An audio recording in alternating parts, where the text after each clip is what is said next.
The first thing you noticed about Ypres in the autumn of 1917 wasn't the smell, though that was terrible, a thick soup of mud, rot, cordite, and something far worse.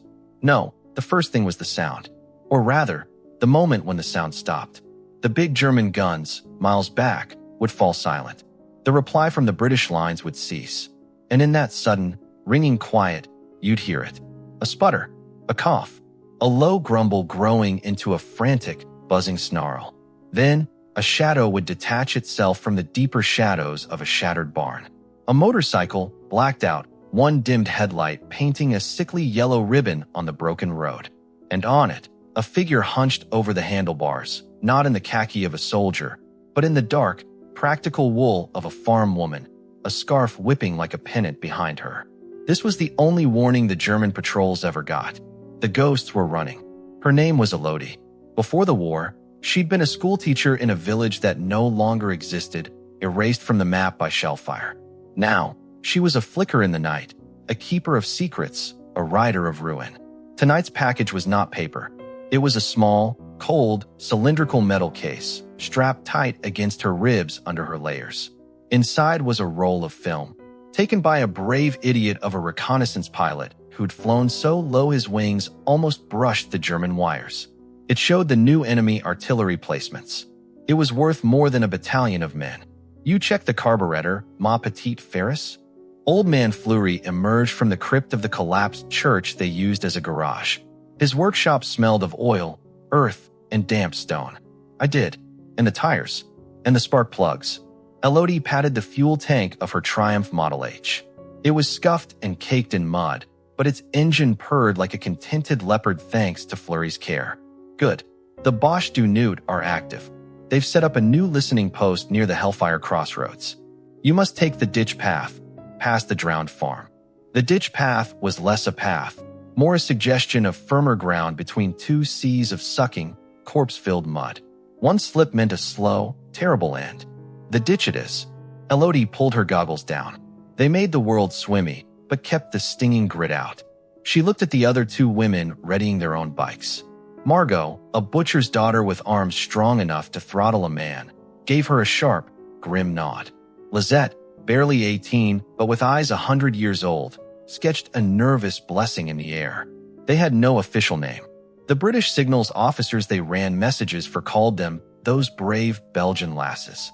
The French poilus, with a mix of awe and superstition, whispered about les sorcières de la nuit, the night witches. The name stuck. It wasn't about casting spells. It was about doing the impossible. When the field telephone wires were shredded by shellfire, when carrier pigeons were lost to storms or hawks, when a human runner would take days through the trench labyrinths, the officers would write their frantic notes, seal them, and hand them to the quiet, determined women who arrived with the dusk. The witches would ferry them through the corpse-riddled landscape of the Ypres salient in hours. Elodie kicked the engine to life. The roar in the confined crypt was deafening. Fleury dragged open the makeshift door, a sheet of corrugated iron camouflaged with rubble. "Alice," he hissed. "And remember, you are a shadow. Be nothing." Elodie twisted the throttle and was swallowed by the night. The cold was a physical slap. The ruined city unfolded around her, skeletons of buildings, the jagged silhouette of the cloth hall against a bleeding purple sky. She navigated by memory and a kind of terrible instinct. That pile of bricks used to be a cafe where she'd drunk lemonade.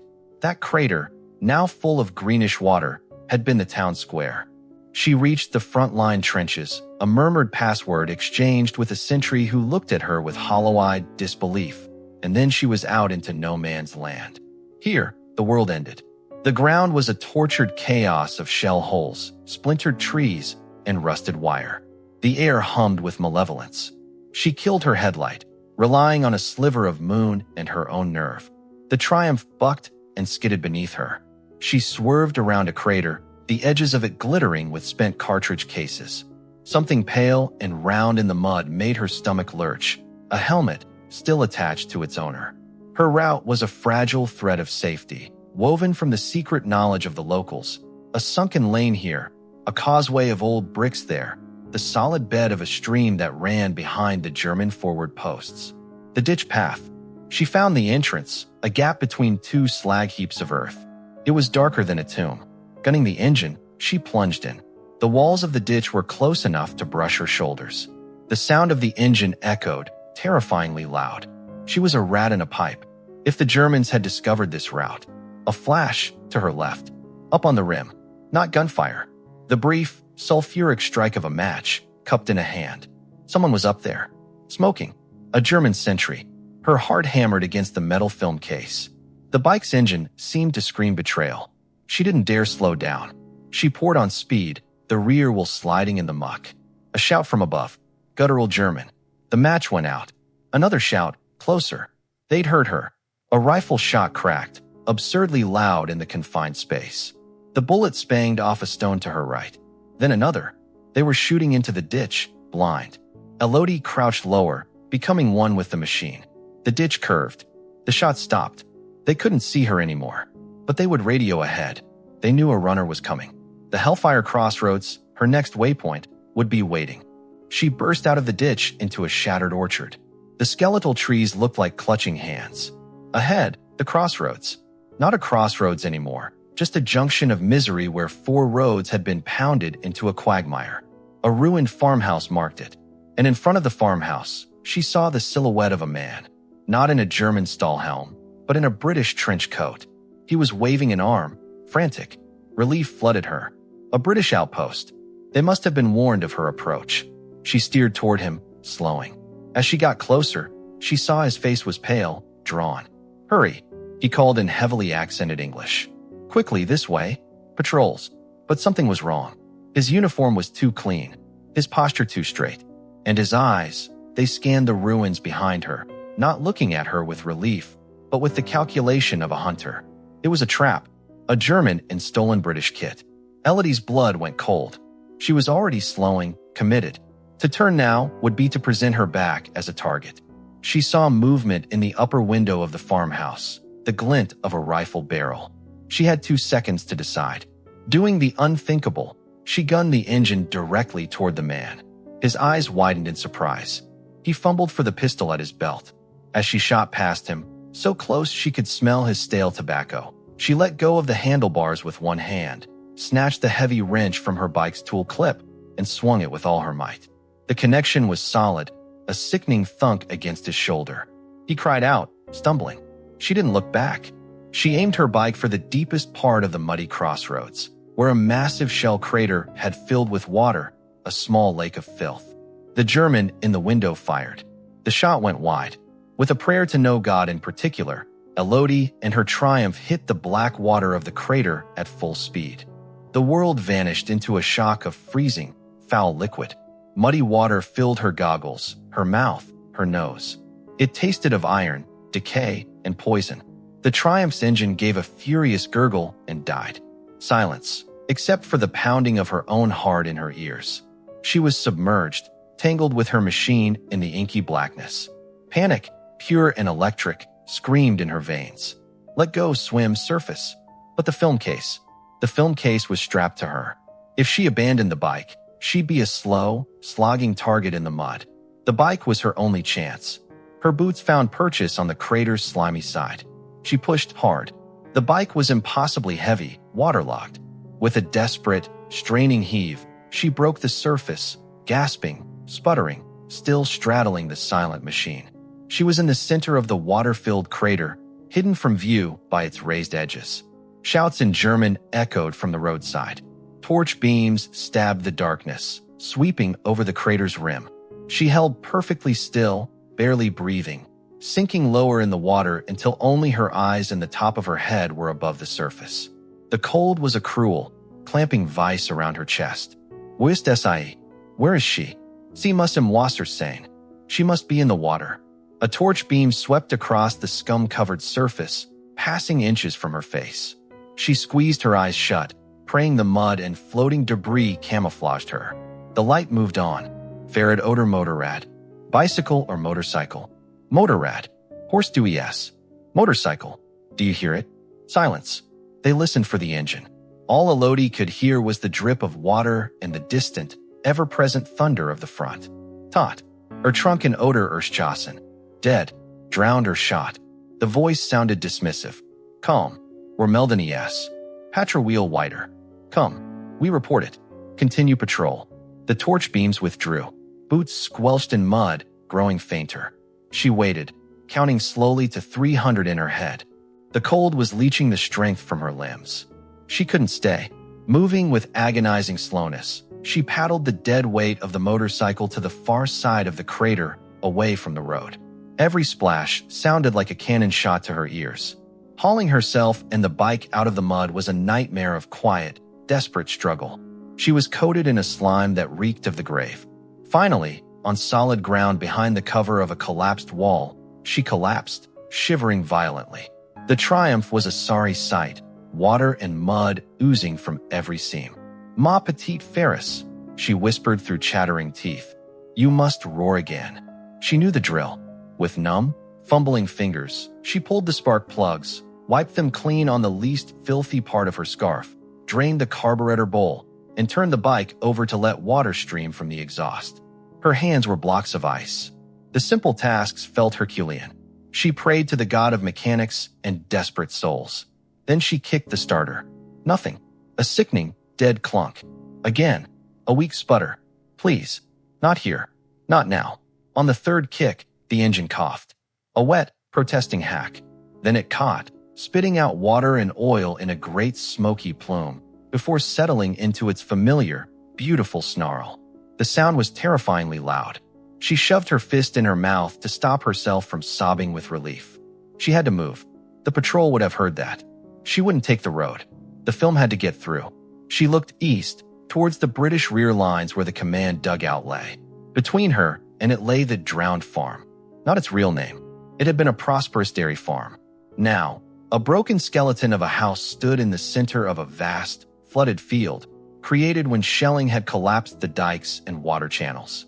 The farm was reputedly haunted by the family who died there, by drowned livestock, by soldiers who'd gotten lost in its misty waters and never come out.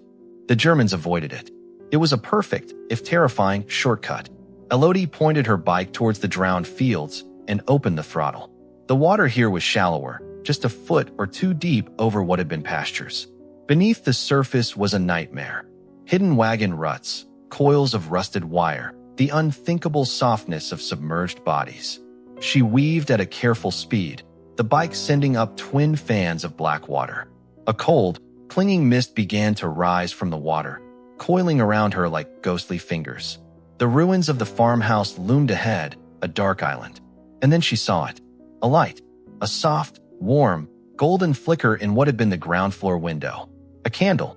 Her blood ran colder than the water around her. No one lived here. No one could. A German trick? A lone lost soldier?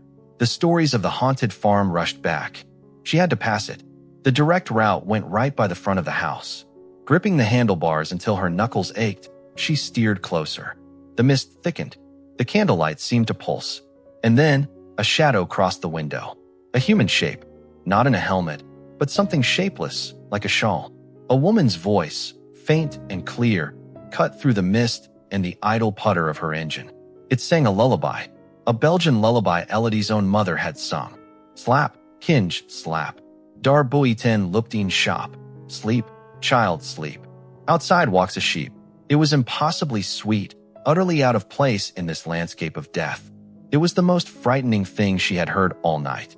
A trap of the cruelest, most psychological kind. They were using homesickness, using memory, as a weapon. Anger, sudden and hot, burned through her fear. This was a sacrilege. She swerved away from the house, giving it a wide berth, her eyes fixed on the window. The shadow paused. The singing stopped. From the doorway of the farmhouse, a different figure emerged. Tall, male, in the distinct silhouette of a German officer's cap. He held no rifle. He simply watched her, a darker shadow in the gloom. He didn't shout or fire. He just observed. She realized then it wasn't just a trap to catch one messenger. It was an experiment. They were studying the routes of the night witches. They were learning their secrets. This officer, this calm, watching man, was a hunter of ghosts. She plunged back into deeper mist, leaving the drowned farm and its sinister watcher behind. The lullaby echoed in her head, mixing with the engine's roar. She was more than a courier now. She was prey being stalked.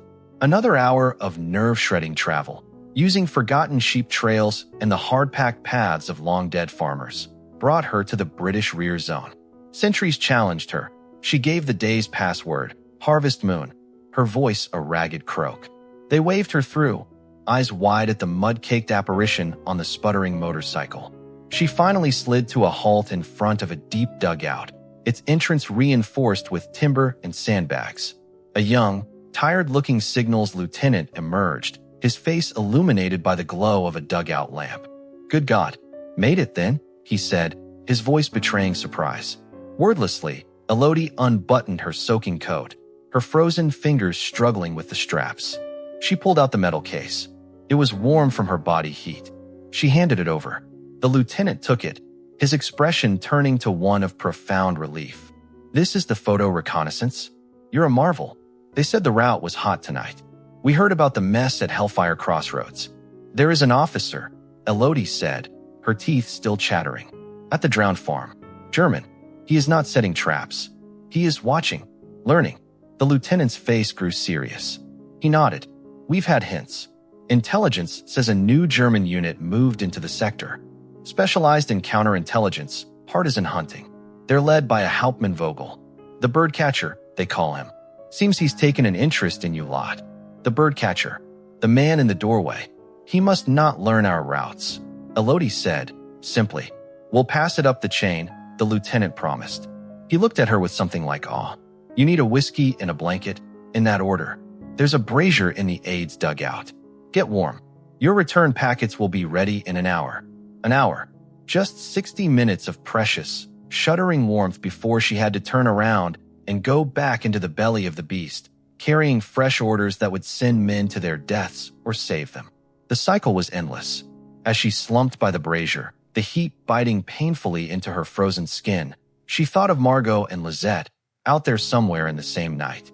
She thought of the watching officer, the birdcatcher, and she knew, with a cold certainty that had nothing to do with the damp in her bones.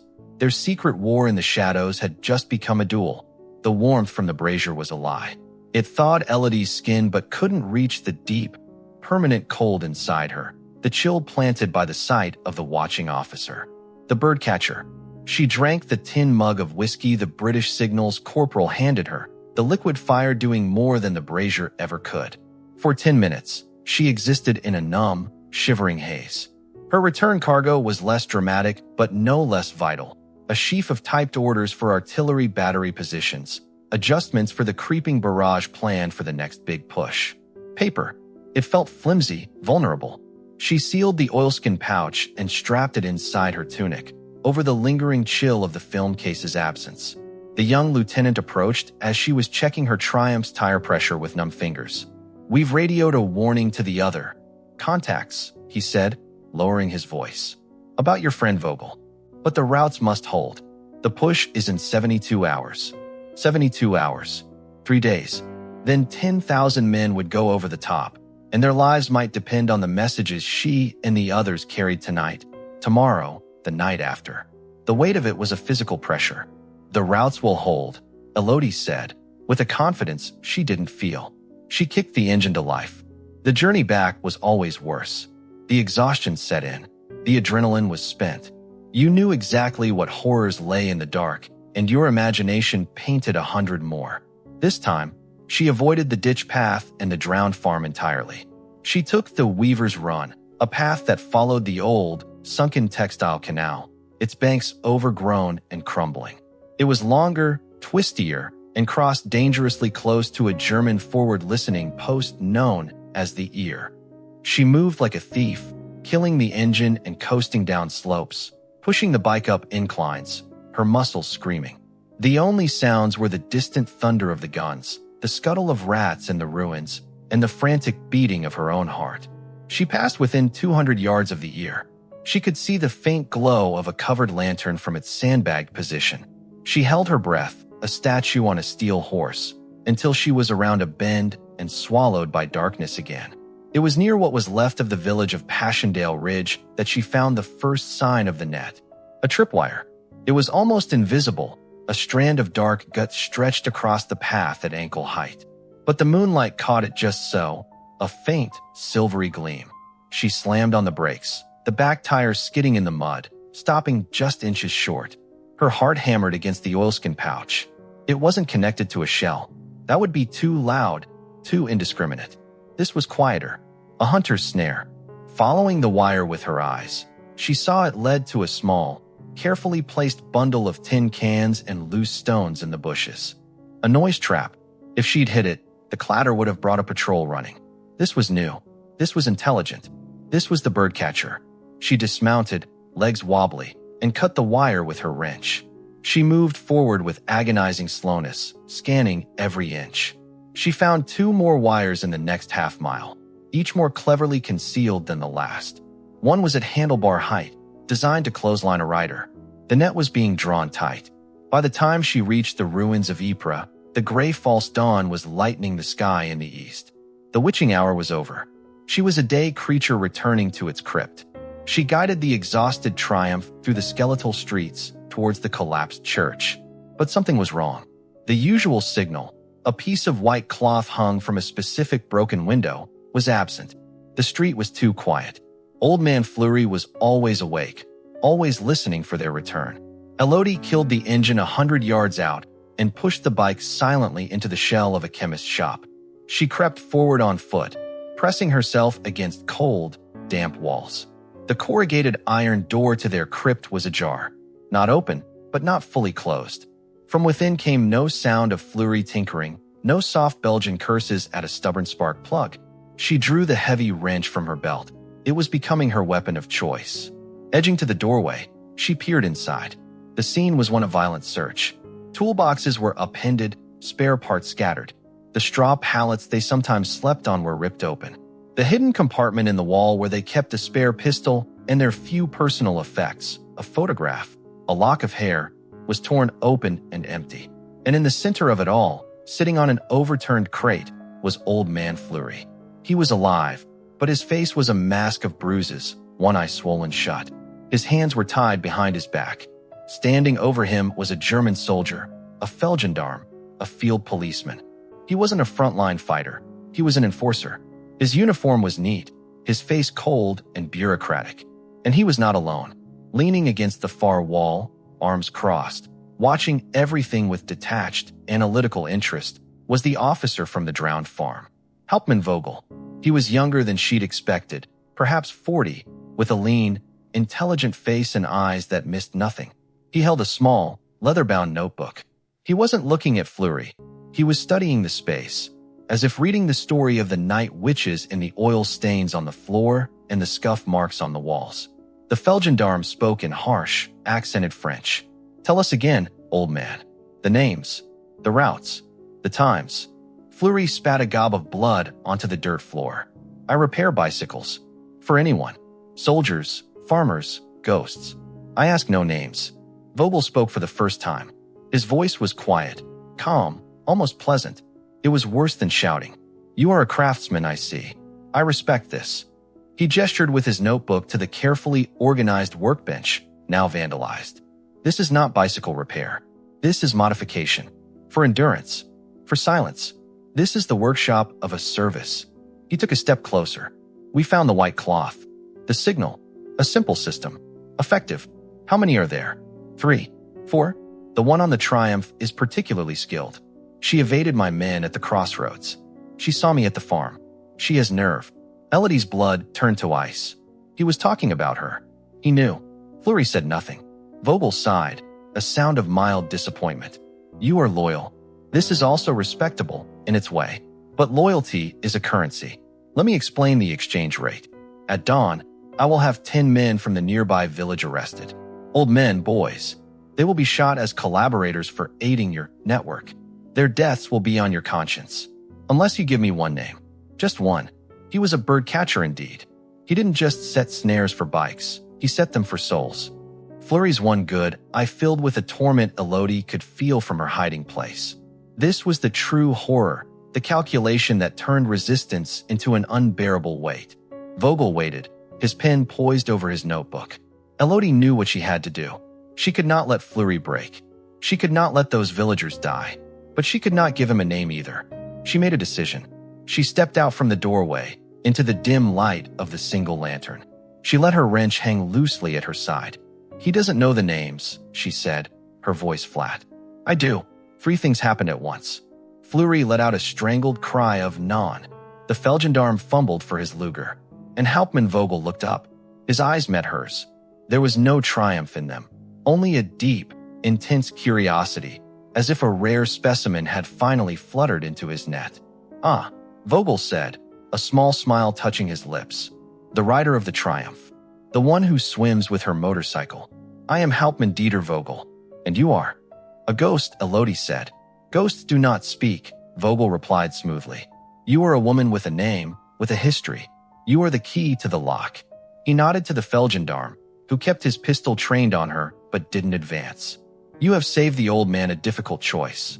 And the villagers. For now, that was courageous. Or foolish."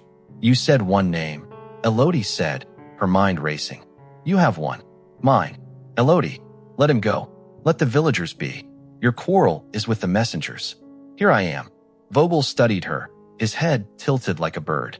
"Mademoiselle Elodie, a single name is a start, but a network is a web. You will give me the others. The routes. The schedules." "I will not." "You will," Vogel said, his voice still terribly calm. "Because I will not torture you. It is crude and often unreliable. I will simply keep you here, and we will wait." He glanced at the doorway, where the gray dawn was growing stronger. "Your sisters will come back to their nest, one by one. They will come looking for you, for the old man, and I will be here to collect them. You will watch them be taken, and each time one is captured, I will have another villager shot. You will have traded your silence for their lives. How long will your nerve last, Mademoiselle Elodie?" He had built a better trap, not of wire, but of guilt and time. He had captured the heart of the network, and now he would use it as bait to catch the rest. Elodie stood frozen, the wrench heavy in her hand. Fleury was shaking his head, tears cutting through the grime on his cheeks. The Feldgendarme's finger was tight on the trigger. She was caught. The night which was grounded. And outside, in the growing light, Margot and Lisette would be finishing their runs, turning their tired bikes towards home, towards the trap. Silence stretched in the crypt, thick and suffocating. The only sounds were Fleury's ragged breathing and the distant, waking rumble of the morning artillery barrage starting up miles away. Hauptmann Vogel's calm was a weapon. He didn't gloat, didn't threaten further. He simply sat back down on the crate, opened his notebook, and began to write, as if cataloging a botanical specimen. Subject Elodie, secured at primary nest. Demonstrates significant resilience and loyalty. Anticipated reaction from remaining subjects. Concern, followed by investigative return. Net is set. The Feldgendarme, whose name was Kessler, kept his Luger trained on Elodie. "Hands on your head. Drop the tool." Elodie let the wrench clatter to the stone floor. She placed her hands on her head, the rough wool of her cap damp under her fingers. Her mind was a trapped bird, fluttering against the bars of the situation. "Margot, Lisette, don't come home. Check her for messages," Vogel said without looking up. Kessler stepped forward, patting her down with impersonal efficiency. He found the oilskin pouch. He pulled it out and handed it to Vogel. The Hauptmann examined it, then placed it carefully on the workbench, unopened. "Propaganda. Orders. The lifeblood of their army. And these women are the arteries." He looked at Elodie. "It must make you feel powerful, to know you hold the fate of battles in your hands." "It makes me feel sick," Elodie replied truthfully. "A conscience. How very inconvenient for a soldier." "I am not a soldier." "You are more dangerous than a soldier," Vogel said, his eyes sharp. "A soldier is a tool, pointed by his commanders. You are an idea, a woman on a motorcycle defying the front. Ideas are infectious.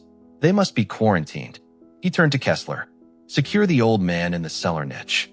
Post him at the door, inside. The first one to return will be the youngest. Lisette, yes? She is the most predictable. She will come straight in, worried when she sees the signal is down." He knew their names. He had been watching, learning, for longer than they'd realized. Kessler hauled Fleury to his feet and shoved him towards a small, dank alcove that had once been a storage cellar. He bound the old man's ankles and gagged him with a rag. Fleury's one good eye locked with Elodie's, blazing with apology and warning. Elodie was forced to sit on the floor, her back against the cold stone wall, her hands now bound in front of her with rough cord. Kessler took up a position just inside the corrugated iron door, pistol ready. Vogel remained seated, a patient spider. Time became a slow drip of agony. Elodie listened to the sounds of the ruined city coming to life. The far-off thunder, the occasional rattle of a distant machine gun, the cawing of crows feasting on the endless bounty of the salient. She prayed for the sound of motorcycle engines, and prayed with equal desperation not to hear them. She thought of Lizette, 18. She joined them after finding her family's farm obliterated, her parents and brothers gone. The motorcycle had been her older brother's. She'd learned to ride it in a day, driven by a cold, silent fury. She was brave, but followed routines, found comfort in them. Vogel was right. She would come straight home. An hour passed. Then, faint but growing, came the sound Elodie dreaded.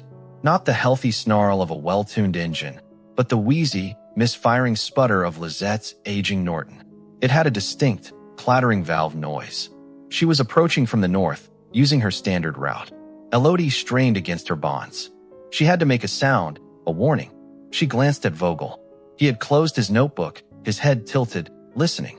A faint, satisfied smile played on his lips. Kessler tightened his grip on his pistol, finger on the trigger guard. The Norton's engine coughed and died outside, Lizette killing it to coast the last yards, as they always did. Silence.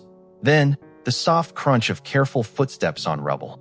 The corrugated iron door creaked open a few inches. Fleury? Elodie. Lizette's voice, young and tired, whispered into the gloom. The signal is not out, is everything. She pushed the door open further and stepped inside. Kessler was on her in an instant. Not shooting, but moving with brutal efficiency. He clubbed the side of her head with the butt of his Luger. Lizette cried out, a short, sharp sound, and crumpled to the floor like a sack of grain. Lizette! Elodie screamed, surging against her bonds. Vogel held up a hand, a mild gesture for silence. He walked over and looked down at the unconscious girl. Subject Lizette, the emotional anchor of the group, I suspect. He nodded to Kessler. Bind her, gag her, put her next to the old man. As Kessler dragged Lizette away, Vogel turned to Elodie. His calm was infuriating. You see? The web trembles. One strand plucked. Now we wait for the last. Margot. She is more cautious, more aggressive. She may scout, but she will come. The instinct to return to the nest, to the flock, is strong. Elodie felt a tear of pure rage and helplessness track through the grime on her cheek. She had to do something. She couldn't just sit and watch her family be dismantled piece by piece. Her eyes darted around the crypt, the scattered tools, the workbench, the lantern, the unopened oilskin pouch containing the British orders. Vogel's notebook. An idea, desperate and thin, began to form. Another hour crawled by. Lizette had regained consciousness in the cellar niche. Elodie could hear her muffled, frantic sounds next to Fleury's low, calming murmurs through the gag. Then, a new sound. Not an engine. A single, sharp crack of a stone, skittering across the street outside. Then silence. Margot. She was scouting. Vogel's eyes gleamed with interest. He motioned Kessler to flatten himself against the wall beside the doorway. The trap was reset. Minutes passed. No more sounds. The tension was a wire-drawn taut. Then, from a different direction, a high, small window at the back of the crypt, covered by a sack, came a whisper. Elodie. It was Margot. She'd circled around. She was at the back. Vogel's head snapped towards the sound. He pointed silently for Kessler to cover the window. Elodie saw her chance. She took a deep breath and shouted towards the window, her voice raw. Margot, it's a trap. Vogel is here. He has Lizette and Fleury. Run. Don't come. Kessler crossed the room and backhanded her across the face. The world exploded in stars. She tasted blood, but her warning had been given. From outside, a curse, then the sound of rapid footsteps retreating. Vogel's calm finally shattered. A flicker of anger crossed his face. He stood up, straightening his tunic. A setback, but she is alone now. Cut off. She has no nest, no supplies. She will make a mistake, or she will try something foolishly brave. He looked down at Elodie with something almost like respect. You have spirit. It is a waste. He picked up his notebook and the oilskin pouch. Sergeant Kessler, you will remain here with the prisoners. I will return to headquarters and arrange for a larger, permanent containment detail. The nest is compromised, but the birds are still in the area. We will comb the ruins." He was leaving, taking the pouch with the vital orders. And he was leaving Kessler, a brutish enforcer, in charge. As Vogel strode out into the morning light, the corrugated iron door swinging shut behind him, Elodie's plan crystallized. It was a terrible plan. It relied on Margot being as reckless and brave as she feared. It relied on Kessler being arrogant. And it relied on the one thing they had in this crypt that Vogel, for all his intelligence, had dismissed as mere clutter: Old Man Fleury's workshop. Kessler, now alone and in command, sneered at his 3 bound prisoners. He lit a cigarette, the match flare bright in the dim space. He leaned against the workbench, the Luger now tucked somewhat casually in his belt, his attention on the door and window, expecting Margot to possibly try a rescue. Elodie began to work at the cord around her wrists against a sharp stone on the floor behind her. It was slow, painful. She sawed, gritting her teeth. In the cellar niche, Fleury was watching her. He gave a tiny, almost imperceptible nod. Then, he began to make noise. A low, pained groaning, thrashing his bound feet against the stone. "Quiet, old man," Kessler barked, not turning around. Fleury groaned louder, more theatrically, pretending to be in great distress. Annoyed, Kessler pushed off from the bench and walked over to the niche. "I said shut up, you miserable old." He leaned in to deliver a kick. It was the distraction Elodie needed. The cord snapped. Her hands were free. As Kessler bent over the niche, she moved. Not towards him, not towards the door. She scrambled on her hands and knees to the workbench. Her eyes scanned the chaotic array of tools. Not a wrench, not a hammer. Her hand closed around what she needed: a heavy-duty, insulated pair of wire cutters and a roll of copper wire. Fleury, seeing her, gave one last dramatic convulsion and went limp, silent. Kessler grunted in satisfaction and turned back to his post. Elodie, hard hammering, crawled to the far corner of the crypt where the old, original electrical wiring of the church, long since dead, snaked out of a broken conduit. But Fleury, ingenious as ever, had tapped into it. Months ago, he'd secretly run a line from a captured British field generator used in a nearby command post. It gave them a few precious, hidden hours of electric light each night, a luxury beyond measure. The wire ran along the base of the wall, covered in dust and debris. It ended in a crude, dangerous-looking junction box with a switch. That switch controlled the single, bare bulb that hung over the workbench, currently off. Elodie's hands, slick with sweat, worked with frantic speed. Using the cutters, she snipped the main wire a foot from the junction box. She stripped the insulation from both ends. Then, she took the long roll of copper wire and began to string it, laying it flat and subtle across the stone floor, towards the center of the room where a large, damp patch of mildew spread. She covered the wire with a light sprinkling of dirt and straw. She was creating her own net, a nest of wires.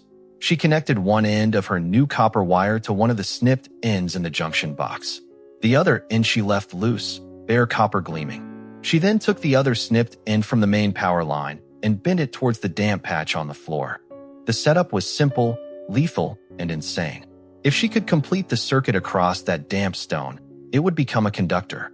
Anyone standing on it would receive a shock from the jury-rigged, ungrounded military generator, a jolt meant to power lights, not meant to pass through human bodies. She was turning the crypt into an electric chair. She had just finished when a new sound came from the street. Not an engine, a whistle, 3 short bursts, a signal Margot used. Kessler stiffened, his hand going to his Luger. He moved to the doorway, peering out. Now, Elodie picked up a small, heavy spanner from the floor. She threw it not at Kessler, but at the corrugated iron door. Clang! Kessler spun around, pistol raised, thinking the sound was from behind him, inside. In that moment of distraction, Elodie grabbed the loose, bare end of the copper wire in one hand, and with her other, she touched the exposed, live end of the main power line to the damp stone floor, completing her deadly circuit. A fat, blue spark jumped, and Elodie, holding the copper wire, screamed. Not a fake scream, a real, agonized, full-throated shriek of pain. She convulsed, letting the wire fall from her hand, and collapsed onto the dry part of the floor, playing dead. Kessler stared, confused. The crazy woman had just electrocuted herself? He took a cautious step forward into the room. Into the center, his boots landing squarely on the damp, electrified patch of mildew. The current hit him. It wasn't enough to kill him instantly, but it was more than enough. His body went rigid as a board. A guttural, choked sound escaped his lips. His muscles locked, his hand clenched, and the Luger fired a single, wild shot into the ceiling. Then he toppled over, jerking violently. Before lying still, smoke curling from the soles of his boots. The acrid smell of ozone and burnt flesh filled the crypt. Silence. Then, the corrugated iron door flew open. Margot stood there, a stolen German Mauser rifle in her hands, her face a mask of fury and fear. She took in the scene. Kessler dead on the floor, Elodie lying still, Fleury and Lisette bound in the niche. Elodie. Margot rushed to her side. Elodie opened her eyes. She felt battered, and her hand was burned where she'd held the wire, but she was alive. The shock was mostly for show, she gasped. The damp ground it took the path through him. Margot helped her up, then swiftly cut Fleury and Lisette free. They stood in their ruined home, surrounded by the evidence of their breaking. The birdcatcher's net had been torn, but he was still out there, and he had their orders. He knew their faces. Their nest was burned. Fleury, rubbing his wrists, looked at Kessler's body, then at Elodie's makeshift execution device. He shook his head, a grim smile on his bruised face. "My workshop. You used it well. We have to go," Lisette said, her voice trembling but clear. "Now, he will be back with more men." Elodie looked at the oilskin pouch, gone with Vogel. The British push depended on those orders getting through. The birdcatcher now held the lifeblood of an army, and he held the knowledge to destroy the night witches. She picked up Kessler's Luger, its metal still warm. She handed the Mauser to Margot. "We're not running," she said, her voice finding a new, hard edge. "He has something we need, and he thinks he's broken us." She looked at her sisters, their faces pale but resolute in the dim light. "We show him what broken witches can do." The crypt was no longer a sanctuary. It was a crime scene, a tomb. The smell of burnt wool and ozone hung in the air, a sickening perfume over the older, deeper sense of mud and decay. The five of them, Elodie, Margot, Lisette, Old Man Fleury, and the dead Feldgendarme Kessler, stood in a silent tableau, the morning light now seeping through the cracks in the walls, painting bars of dirty gold on the floor. Margot broke the silence, her voice a low growl. "We take his weapon, his ammunition, his coat. We move the body, bury it in the rubble." Fleury, moving stiffly, nodded. "The motorcycle in the chemist's shop. Yours, Elodie. We have Lisette's Norton. Mine is hidden in the sewers near the square. We have transport. To where?" Lisette asked, her hands still shaking. She hugged herself, looking younger than ever. "He knows our faces. He knows the city." Elodie was staring at the spot where Vogel had been sitting. She could almost see the ghost of his calm, analytical presence. He had taken the oilskin pouch. Those orders had to reach the British artillery batteries by nightfall, or the carefully planned barrage for the big push would be a disorganized mess, and thousands of men would die for nothing. "We are not just running," Elodie repeated, the idea hardening into a plan. "We are hunting. Vogel has the orders. He will take them to his headquarters to be analyzed. That is his priority. He will want to prove his value, to show he caught not just witches, but valuable military intelligence. So we steal them back?" Margot said, a fierce light in her eyes. "Break into a German headquarters? That is suicide." "No," Elodie said. "We don't steal them. We make him deliver them for us." They all looked at her as if she'd lost her mind. She explained, her words coming fast. "Vogel is a bird catcher. He studies patterns. He set a trap based on our pattern, returning to the nest. Now, we give him a new pattern, one of panic, of a broken, fleeing flock." She laid it out. They would split up. They would become visible, but careless. They would let themselves be seen by German patrols on the outskirts of Ypres, heading in wild, seemingly desperate directions away from the city. The rumor would reach Vogel. The surviving witches were scattering, abandoning their posts. "He will think we are finished," Elodie said. "His prize will be the pouch. He will send it back to his intelligence unit at the Chateau de la Lune. The Chateau de la Lune was a half-destroyed manor house 5 miles behind the German front lines, a known command and analysis post. He will not carry it himself. He will send it with a courier under guard, thinking it safe. That is the new pattern he will follow. And we intercept the courier, Margot finished, understanding dawning. Exactly. We don't attack the fortified chateau. We ambush the courier on the road. We get the orders back, and we deliver them ourselves. It's the one move he won't expect, because in his mind, we are running away from the front, not back towards it. It was audacious. It was borderline insane. It was the only move they had. Fleury rubbed his bruised jaw, thinking, the road from Ypres to the chateau, it has 3 possible routes. But if he's sending vital captured documents, he will use the safest, the old mill road. It's the longest, but it has German checkpoints every mile and clear fields of fire. No place for an ambush. Unless you're not on the road, Lisette said quietly. They all looked at her. She swallowed, then pointed to a crumbling map Fleury had pinned to the wall. The old mill road runs alongside the Ypres-Camine Canal for 2 miles here. The canal is drained, mostly mud and old barges. You could hide a motorcycle in a barge. You could come up from below the road. A slow smile spread across Elodie's face. From below, like ghosts from the mud, she looked at her comrades. We are the night witches. Let's remind him what witches do best. We disappear, and then we reappear where we are least wanted. The next few hours were a frenzy of grim activity. They hid Kessler's body in a deep shell crater and covered it with rubble. They gathered their meager supplies, the weapons, some precious fuel, strips of cloth for bandages, a little food. They cleaned the worst of the evidence from the crypt. It was a farewell. This chapter of their war was over. By mid-morning, they split up, a broken flock taking flight. Margot, the most aggressive, would be the most visible. She mounted her bike and roared towards the southern outskirts, drawing the attention of a German mortar team with her recklessness, letting off a burst of inaccurate pistol fire before vanishing down a farm track, leaving them buzzing about a mad Belgian female sniper. Lisette, playing on her youth, would be the desperate one. She pushed her Norton until it broke down in full view of an observation post, then fled on foot, sobbing, into a copse of destroyed trees, leaving the valuable bike behind. A sacrifice to sell the story of a network in collapse. Fleury, too old and injured to ride, would be their hidden anchor.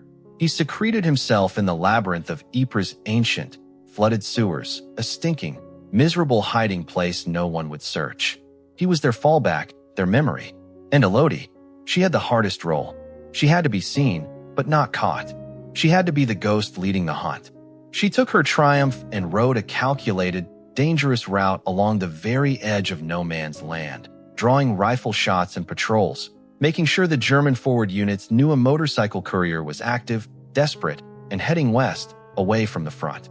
Then, she doubled back, using a drainage culvert to hide her bike, and lay still in a field of dead wheat for 2 hours, letting the search pass over her. The performances worked. By early afternoon, the German radio traffic, which Fleury had taught them a little of, crackled with confused reports. Female partisans scattering. Network appears disrupted. 1 motorcycle captured. The net was drawing closed around the wrong birds.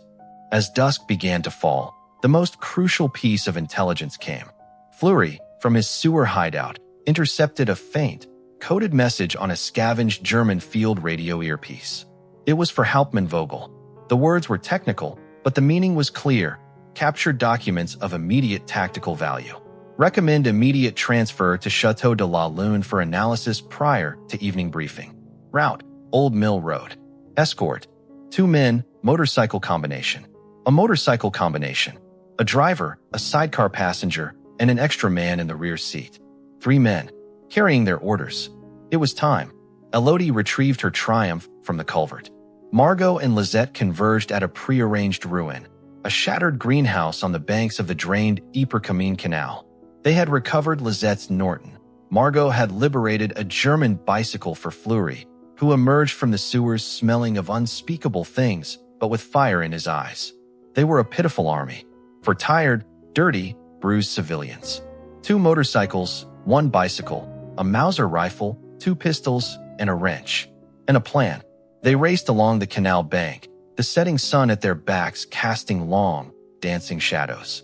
The drained canal was a deep, concrete-lined scar in the earth, filled with a soup of mud, rusted machinery, and the hulks of sunken barges. They found a spot where the old mill road ran along the canal's edge, raised about 10 feet above the canal bed. Here, Elodie said, peering over the edge. Below, a large, silt-covered barge lay on its side. We hide the bikes down there. We wait. When they come, we come up from the ditch. They will be looking for ambushes on the road, in the fields, not from the canal. They manhandled the motorcycles down the steep, crumbling slope, hiding them in the shadow of the barge. Fleury concealed his bicycle. Then they climbed back up and lay flat in the tall, dead grass on the canal's rim, just below the road's level. They had a perfect view of the empty, gray strip of the old mill road. The last light faded. The world turned to monochrome blues and blacks. The cold returned, seeping into their bones.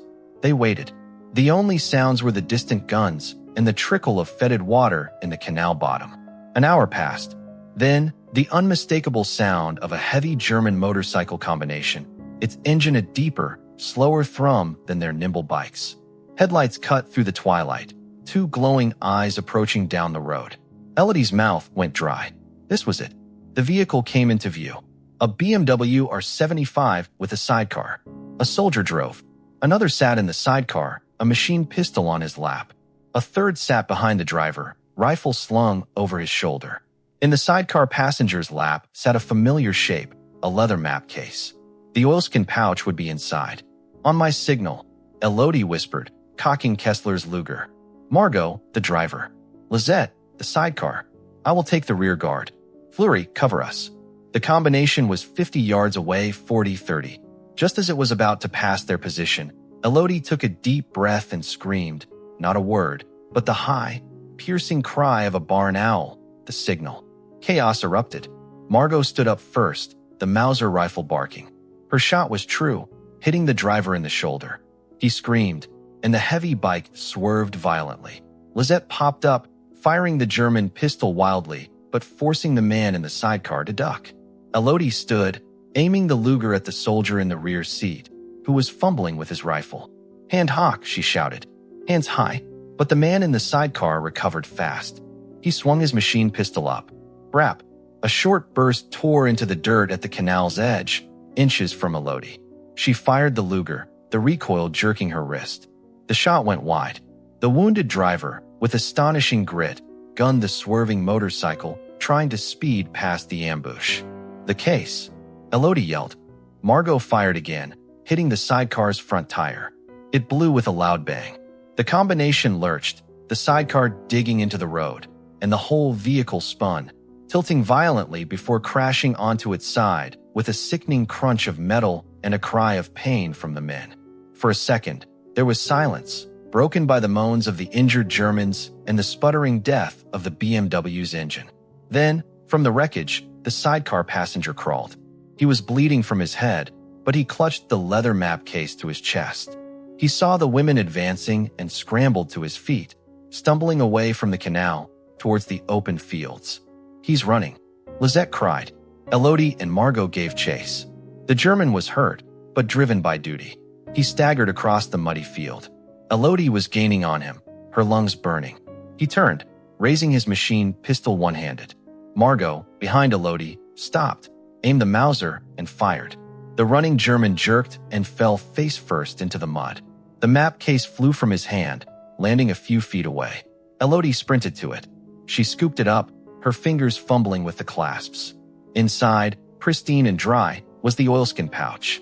She pulled it out, feeling the crackle of paper within. She had it. A groan made her turn. The German soldier was still alive, trying to push himself up. His eyes, glazed with pain, met hers. He was just a boy, younger than Lisette. Bit, he whispered. Please. Elodie looked at him. She looked at the pouch in her hand, at the lives it represented. She looked back at the boy in the mud. The bird catcher's net ensnared everyone. She knelt, ignoring his flinch, and tore a strip from his tunic to staunch the worst of the bleeding from Margot's shot. Your war is over, she said in French, knowing he might not understand. She took his machine pistol and tossed it into the mud. She stood and ran back to the road. Margot and Lizette were checking the other two Germans. The driver was unconscious. The rear guard was dead. "We have it," Elodie said, holding up the pouch. Fleury, who had watched from the canal rim, nodded grimly. "Now we deliver it. The British Artillery Command is at Hooge Crater, 8 miles, through the worst of the salient. And the big push begins at dawn."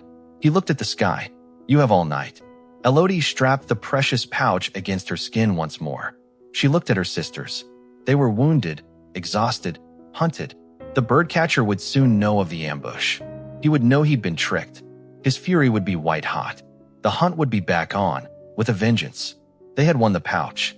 But now they had to run the gauntlet of the entire Ypres salient, with the most dangerous hunter in it on their trail, to deliver it. The witching hour was just beginning. They stood by the wrecked German bike, the dark closing in. They had the orders. But the sound of the crash and gunshots would carry. Vogel would know. He'd come himself, with real soldiers, not just a police sergeant. "We split up again," Elodie said, her voice tight. "But this time, only one matters." She tapped the pouch. "This has to get to Hooge. Margot, Lizette, you are the decoys.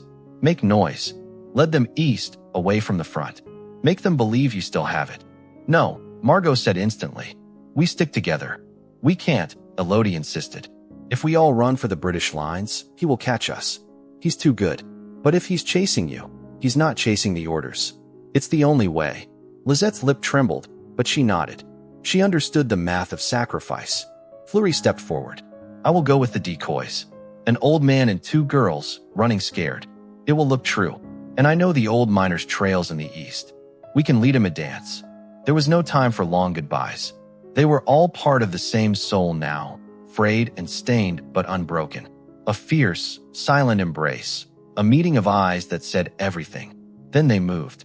Margot, Lizette, and Fleury mounted their 2 bikes and the bicycle. With a final roar, they sped off into the night, heading east, deliberately leaving a trail a blind man could follow. Elodie was alone. She looked west, towards the Hooge Crater, the heart of the British artillery.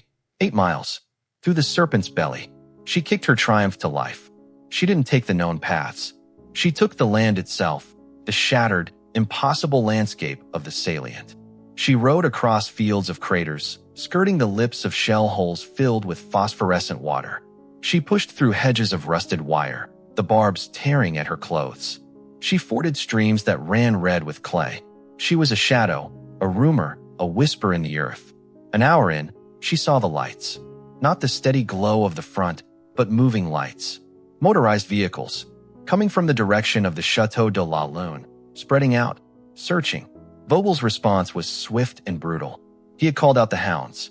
She killed her engine and crouched in a crater, the bike beside her. A German patrol truck rumbled past on a nearby track, its spotlight sweeping the mud. It stopped. Soldiers dismounted, speaking in low, tense voices. They'd found her tracks. She held her breath. The spotlight beam passed over the crater's edge, illuminating the skeletal branches of a dead tree above her. It moved on.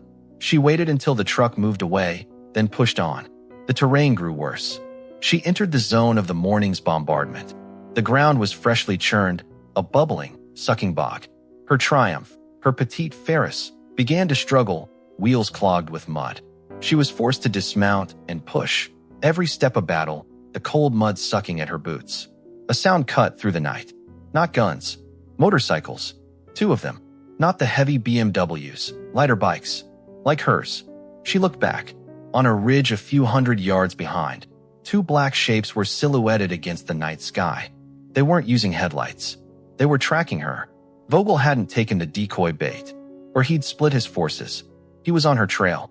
Panic, cold and sharp, lanced through her. She was exhausted. Her bike was failing, and the bird catcher was closing in. She abandoned the bike, hiding it in a thicket of shattered timber. On foot, she ran, clutching the pouch, towards a landmark she knew, the skeleton of the Hooge Chateau stables. It was a mile from the British lines, a mile through open, corpse-strewn mud.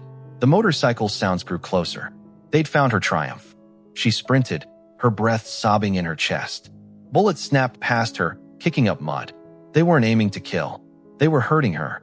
A figure stepped out from behind a burned-out tank. not a soldier. Hauptmann Vogel.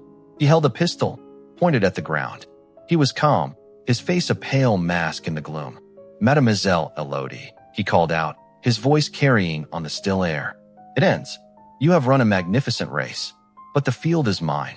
She stopped, chest heaving. She was exposed. The other motorcycles closed in from the flanks. She was trapped. Vogel took a step closer. The package. Give it to me, and you live. I give you my word. Your war is over. You have earned your rest. He meant it, she realized. In his own twisted way, he respected her. He wanted the prize, not necessarily her death. But to give him the pouch was to sign the death warrants of thousands of men waiting for dawn. She thought of Margot's fierce grin, Lizette's quiet courage, Fleury's stubborn hope. She thought of the sound of her bike roaring into the dark, the closest thing to freedom left in the world. She looked past Vogel, towards the British lines. So close. She could see the faint glow of braziers, the occasional flare arcing into the sky. She looked back at Vogel, and she smiled. A tired, ragged, but real smile. You study patterns, Hauptmann, she said, her voice clear. But you don't understand the heart. The heart doesn't follow patterns. Then she did the only thing left.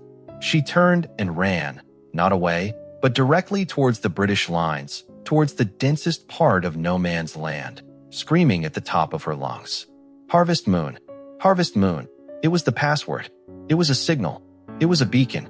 For a second, there was silence. Then, hell erupted. British sentries, hearing the scream and the password from no man's land, opened up with everything they had. Machine guns tore the night apart. Flares burst overhead, turning the landscape into a stark, white nightmare. Vogel and his men ducked for cover as bullets ripped into the mud around them. Elodie ran, a small, dark figure silhouetted against the blazing light of the flares. Mud fountained at her feet. Something hot tore through the fabric of her coat. She stumbled, fell, got up, and kept running, the pouch held high in one hand like a torch. Harvest Moon. A British trench, a dark gash in the earth, appeared ahead. Hands reached out.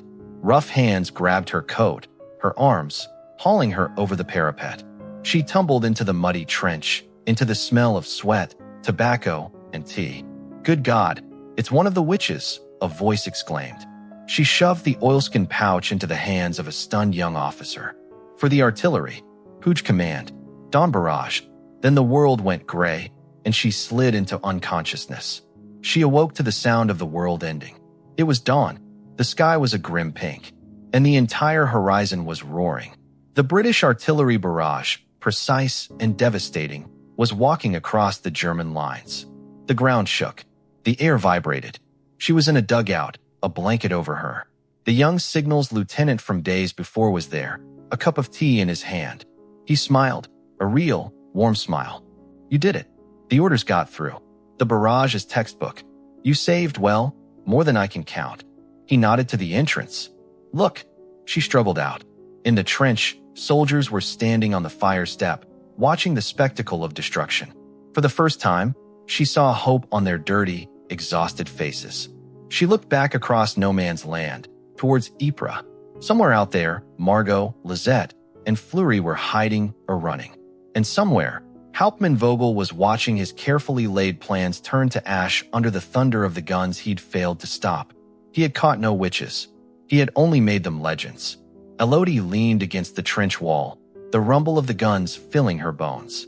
She was a teacher from a village that was gone. She was a rider of ruin. She was a night witch. And the night, for now, was over.